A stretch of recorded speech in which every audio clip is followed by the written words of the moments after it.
Ito par, Toyota Hilux. Nagalabas daw yung ilaw ng timing belt. Yan, check natin. Try natin paandarin. Kasi bagong bili lang daw ito ni sir, second hand. So ayan, timing belt. Baka nga mawala pag pinalitan ito natin ng timing belt. Ayan, makikita natin na almost 350,000 na yung tinakbo. Kaya wala nang paligoy-ligoy pa. Pinaklas na natin dito ang timing belt nya. Bago natin tanggalin tong timing belt, dapat naka-timing yung camshaft natin at saka yung supply pump gear.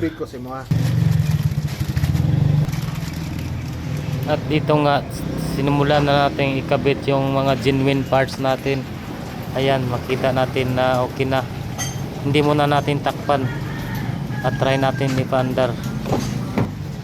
Sana nga ay mawala na itong timing belt na indicator na nakailaw sa loob ng natin, dashboard. Ayan, subukan natin paandarin. Ayan, hindi naman yan talaga mawawala pag hindi natin yan i-reset. So ganito yung technique natin para mawala yung timing belt. Bago na ang timing belt, pag hindi mo yan i-reset, hindi talaga yan mawala. Kaya ito, ituturo natin. At ito, i-reset natin paano ba gawin yan. So tingnan natin kung ano ang proseso. Ayan. So madali lang.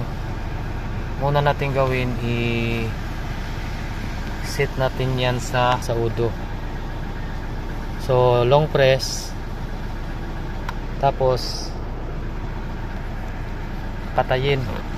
I-switch off yung ignition switch habang nakapindot yung pin natin. After 2 seconds, on ulit. Dito bumilang lang tayo ng mga 5 segundo bago natin bitawan. Ayan, so number 10 yung code ng belt natin.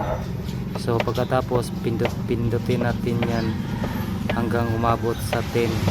Pag nasa 10 na yan, ilong press hanggang mawala yung T-belt at bumalik sa udo.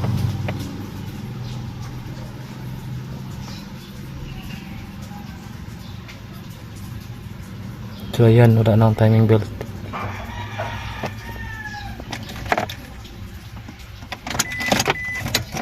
Try natin pa andarin. So ayun lang par.